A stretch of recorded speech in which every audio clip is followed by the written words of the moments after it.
thank y'all for joining us on this episode of Original Gods Worldwide TV.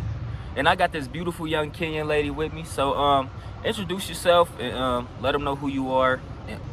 Okay, thank you, Mali. Hi everyone. My name is Farina Cheng.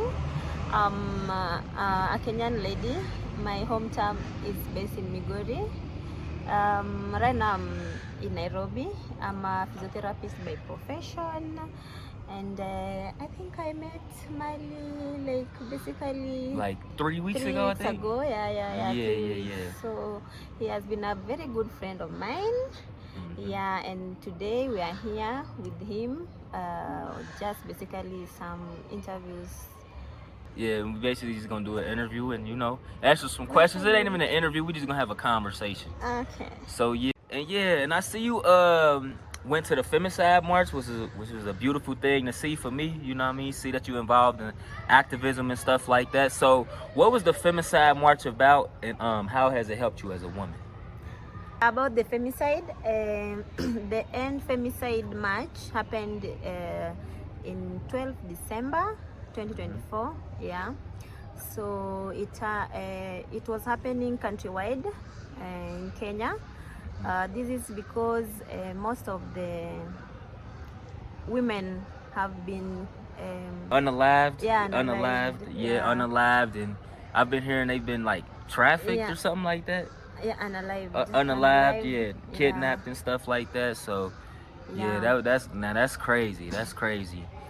And and what else was like the Femicide March about and stuff like that? So most women have been unalived, most basically by someone they know. Wow. Or their lovers, and it has been so bad, and nothing was being done about it. So the women came together so that we could go and march, so that we be heard. And that particular day also, it was a human rights day. Oh, so wow. Yeah, we were fighting for our rights as women. Wow, that's good that y'all went out there and marched, protested against all of standing up for that cause, you know what I'm saying? And how has that march impacted you as a woman? How has it empowered you? First of all, the march, I've never been to any end femicide march or any protest actually. So this one came as I really wanted to, because this has happened before. I have some experience of GBV, which is gender-based violence. So I felt, because I'm one of the culprits, I need to go to the street and fight for my rights, because if I don't speak out, no one will. That's why I really wanted to go. And also among people, it was really hard to even tell my friends to go with me, because people are like scared, and they're like, in a comfort zone and stuff like that. If you go, the police will do blah blah and all that. Which they did actually. They tear gassed us real bad. Wow. I ran, I fell down, but that's crazy. I felt some power actually. So if there is another match, I'm gonna be there. Yeah, that's beautiful. That's beautiful. I love to hear that. And the thing is, when it comes to change, and stuff like that, anything worth having or anything worth changing gonna come with a sacrifice. You know what I'm saying? So that's part of the game. And I love to hear your story, man. It seemed like you involved in the community and stuff like that, and it seemed like you taking steps to be a part of the change that's going on in Kenya. So that's a beautiful thing to see. Oh, yeah, thank you. What career field are you in? Okay, I'm a healthcare professional. I'm a physiotherapist by profession. And if I say physiotherapy, this is the act where we treat illnesses or conditions physically. And if I say physical, I mean we use our hands on, So we do things like massage, we do exercises, we train individuals to do physical activity so that they can level up their physical activity and also the activity of the daily living. This is also to at least improve their quality of life and independence. Wow, that's beautiful. That's beautiful. Yeah, Yeah, and they try to say Kenya, Africans ain't got physical therapists, Africans ain't got doctors, Africans ain't got lawyers. Yes, I'm sitting we next do. I'm sitting next to a professional right there. Yay. I'm sitting next to a professional right now. You know what I'm saying? A professional physical therapist. Kenya has everything you need. You know, I'm gonna say Asante Sana. Oh, And I appreciate you for taking care of the Kenyan people as a physical therapist. So that's a beautiful career field to be involved in. So with the physical therapy, how has it shaped your life for the better? Okay, thank you. As physiotherapists, mainly we do work with people who have conditions that are leading to disability. Yeah? That can, let me say, that can lead to disability. So it has the career has really helped me in being very mindful. Wow, that's beautiful. Yeah, I know. Yeah, because we realize that persons with disability, they tend to be marginalized in the community because people don't really understand what they are going through, and let's say basically people are not ready to even learn whatever they are going through. So it made me look at it the other way, and I'm like, we need to really do something about persons with disability. So you also feel like it made you like more empathetic as well, being in that physical therapy space, because you starting to open your mind up to like the things that the people, the lesser people of the community go through, and it make you empathize with them. I'm not saying the lesser people, but the people that's like marginalized, like you say. So yeah. So also it has helped me to realize that we are all human beings after all. That's beautiful. And persons with disability, they are our brothers, they are our children, our parents, our neighbors. We all make the community at large. So it's high time, I think, we need to realize and also accept to learn or be aware of us and everyone around us, and even factors affecting persons with disability, so that we can include them and move as one. So because when we are dealing with the individuals, we know we have this connection with our clients, because they will come, they tell you their story. I got an accident, my leg was cut, now I cannot walk. You know, you see, they are giving you that story. We are not psychologists, or we are not counselors, but we have basic counseling techniques so as to handle those kind of incidences, and also history about conditions of people. So sometimes it makes us close to the clients and really feel what they are going through. But you know, as an individual, you know what you're supposed to do. Right. But when this client go to their home, does their family knows about this disability? Yeah? Are they aware? Are they really ready to learn about it? What about the client themselves? What about the community at large? So I think it has just shaped me to be mindful, and also I'm empathetic about so many things in life. Wow, that's beautiful. That's beautiful. And you also mentioned that you also, being a physical therapist, you simultaneously also pick up like counseling skills, psychological skills, understand people like on a mental level and what they're going through. You know what I'm saying? So it seemed like it definitely shaped your life for the better and in like a great way. So that's beautiful, and asante sana for that information. Oh, someone knows Kiswahili. Kidogo. Okay, you're doing well. So what are some things you love about Kenya? Okay, first of all, Kenya is my country. Yes, I always wear this wristband, the flag of Kenya. Yeah. So I love Kenya in basis of the people. We are very friendly people, unless you hit us on the trail. But basically we are very nice, people are nice around. And also the weather, it's a nice weather. Yeah? Remember, Kenya, the equator passes through Kenya, so we have this nice tropical climate, so it is not so cold and it's not so hot. Yeah, except other places due to other factors. Yeah. Right. So also I love the animals. We have a lot of animals Yeah. in the parks. So and the mountains, the terrain, the serenity. Oh, I think I just love my country. Yeah, it's also a democratic country, so we are free. I can say when you, unless you don't break the rules, you will like it here. Yeah, that's beautiful, man. That's some very valuable information, and I appreciate that. And my next question is, how do you feel like religion holds back Africans around the world? Okay, first of all, religion is a very powerful institution, if I can use that, basically. Because we believe that anything touching religion should never be questioned. Yes. Wow. So whatever a man or a woman of God has told you, that is it. You should not question it. Yeah.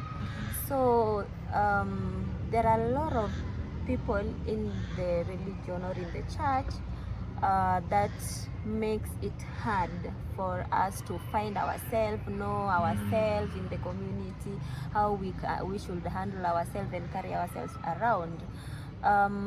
So sometimes the few people in the religion that are not true to the religion makes it so hard for us to really learn about some things, because you cannot question some things. Yeah. So that one is dragging us a little bit about knowing ourselves, our culture, and everyone around us. So you feel like religion stops us from knowing who we are as Africans, knowing our true roots and where we truly come from, because we worshiping their gods and their deities and things of that nature when they have no connection to us, or they're not those religions. Religious deities are not an aspect of us. Yeah, actually, I was thinking about it, and I was like, before let's say the white men came, our ancestors were they had their religion. Yeah, they would go to the mountains, pray to the mountains. They do all that without the Bible and all that, and everything was okay. And I'm like, after the westernization, now we have the Bible, we have different religions, so people are divided. So now we not connected to nature as much. We more so connected to this book. Yeah, you this know what I'm book saying, to tell us how to live. Yeah, but our exactly. ancestors naturally knew how to live according to the laws of nature and things of that nature. And for the book, you cannot question the book. So Right. you just have to... And then on top of that, when you think about it, and then when you think about it, it's like, why would God, the universe, give you a brain if you can't ask questions? Exactly. What type of God is that? Everything You know what I'm saying? has you have to critique everything. Even Critical. the government, we critique them. Yeah. You have to critique everything. If you don't understand something, it is okay to critique, but you can critique anything else, but not the religion or Bible. Yeah, that's it. That's shit crazy, man. Because like you said, man, like when it comes to critiquing, like, religion does take away our critical thinking skills. You know what I'm saying? We can see something going wrong. People poor. Certain people ain't got no money. We'd be like, okay, just pray to God here, answer your issues. And it'd be like, nah, like, we need to get these people some help. That's what's gonna change the situation. And you know what I'm also, saying? let's say the clergy and the pastors and all that. Yeah. We are being told that don't look at what a person is doing, hear what they're preaching to you, the clergy. Yeah. But now when you see them outside the church and religion, they are different people. Wow. But now when they come back to church, they are these holy people that you should listen to and follow whatever they are saying. So you're just like, because you cannot even question, you just sit back and like, okay, but deep inside you really thinking. Right, because like you said, like I said, religion takes away your critical thinking skills. So them questions you have, you can't question it because the religion taught you not to question anything.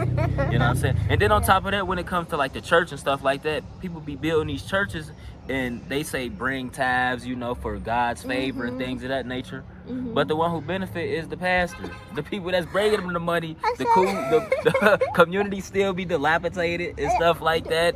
They ain't building no infrastructure, no apartment buildings for nobody else. They just taking the money, taking care of their family, building their homes, and they living good. But the people that's giving them the money, they living poor and messed up. You know what I'm saying? And now talking about that, I remember when way back when I was still in primary school, actually we left a certain church where when we were young. We were going to that church. Then after some years, my dad told us we are never gonna go to that church again. Because of what? Because every time he contributes money or tithe, you know, every every week when we go to church, they read so and so you have contributed this, so and so. So my dad was always stuck to a certain level, and he's contributing, but it's not reflecting. And he was like, no, my money cannot be stolen here. We are going to another church. So I'm like, and I'm like, no. We need to really question some deeds in religion. I think. Facts, because it seemed like it's taking us backwards and backwards. We ain't moving forward by way of these religions.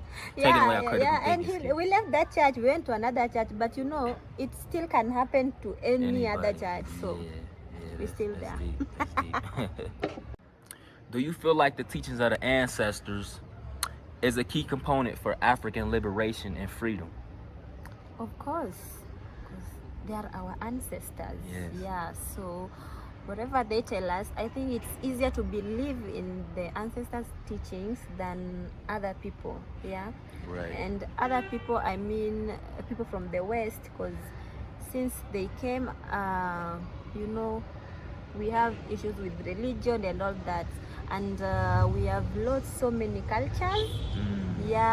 And even right now, let's say me, I'm a Luo, so we have these taboos and cultural activities that we do.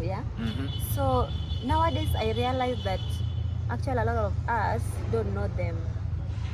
There are some things according to our culture, when you do it, it's a taboo, and you should be taught when you are growing up about them, so that when you grow up you are aware. But you know, with the modernization and everything, things have changed. We are never taught about those things. So sometimes we do things, then we find out that no, it was wrong, it was a taboo, and now so people have just started slipping away from their cultural beliefs and just do whatever they want and becoming religious. Because the thing is, like she said, like when it comes to the ancestors are a direct reflection of us. We actually come from their ancestors. So when we learn about the teachings of the ancestors, what they knew and their ideals and things of that nature, it actually help us, because we are an aspect and we are a reflection of our ancestors. So when we learn from our ancestors and things of that nature, we can actually enhance and change our life, because we learning from people that are actually connected to us, that we actually come from, versus these religious deities who we not connected to, who we don't even know if truly exist. So it's like, why are we listening to this Bible or this Quran or these different books that's been given to us by outside entities, when our true answers and our true answers are gonna come from honoring the ancestors, worshiping the ancestors, and understanding that we are an aspect of our ancestors. So them powerful ancestors we know and see are also a reflection and an aspect of us. You see what I'm saying? The ancestors ain't dead; they also within us. You see what I'm saying? So that's facts. That's facts. Yeah, that's deep. How important do you think being self-aware about the beauty of being an African woman is?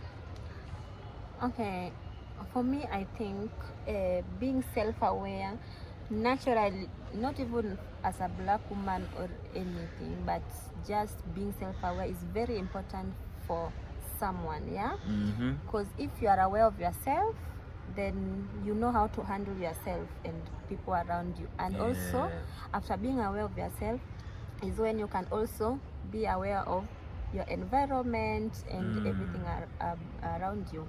As an African woman, it is very important, because as I said, we face uh, discrimination and all that because of our color.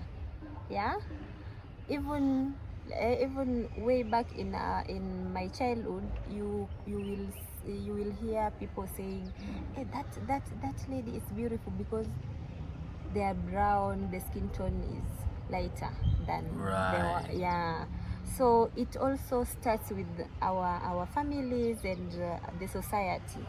Yeah, any person who has a lighter skin tone was always termed as someone who is beautiful, without even their appearance. Yeah, so I think it's really important for the community to come together and also show our ladies love and words of affirmation. They are beautiful the way they are. Yeah, so that we can be more confident, you know. Yeah, so I think it is really So just loving the African woman in her natural state and just for who she is will also help empower the African race, because when we empower the woman, strengthen the woman, and let her know she's beautiful in her natural state, it'll also help empower the youth that come through the African woman's womb as well. Yeah, Yeah, that's yeah, and deep. that That's one powerful. will start with ourselves. Yeah, Yeah. how we treat our own. You get how we treat our ladies, how we treat our moms, how we treat even our men also. Yeah, because right. this is cutting across. Yeah, That's so deep. That's yeah, I deep. think it really needs some. Even the government should just come and create awareness on all this. And I was thinking, what if the you know the TV stations, the popular TV stations, like if they could be having this Like showing like the beauty of the beauty of the African family, the beauty of African women, showing beautiful images of our women and things of that nature. yeah, and also even our history, so History, that so that we all Oh my learn God. about us. That's pivotal. Yeah, That's so pivotal, because if you don't know where you come from, how you gonna know where you going? exactly. You know what I'm saying? It's like when it comes to history, it's like a slingshot. Like the further you go back in history, you know what I'm saying, you let the slingshot go, the further you gonna catapult forward. Exactly. You see what I'm saying? So if you know like the history of your ancestors and where you come from and things of that nature, it'll catapult you forward, because you know the power and the strength of your history. You kind of have a roadmap or where you going. So I feel like the reason, like you just hit a key point.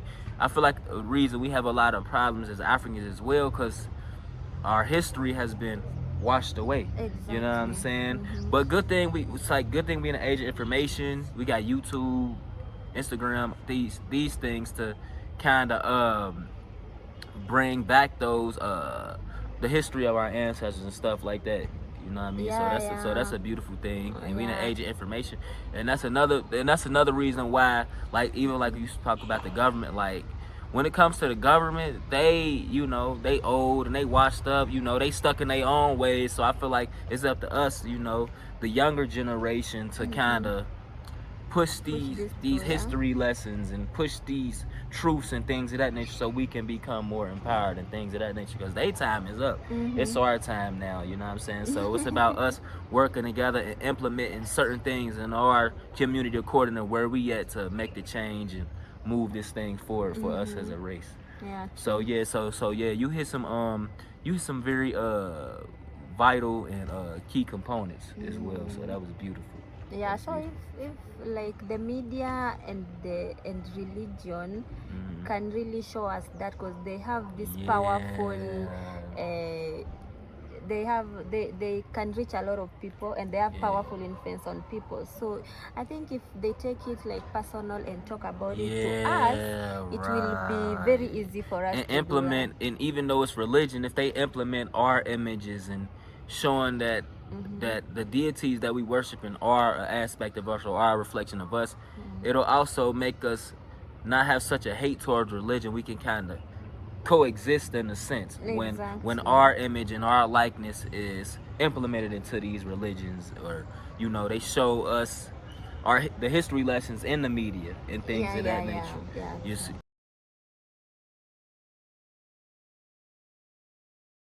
If you want them OG slides so you can be stepping like an OG, the link is in the description.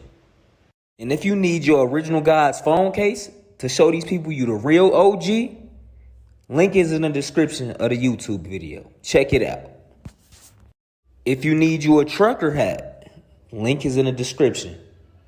And if you want an OG shirt to represent the power that you possess, hit the link in the YouTube description.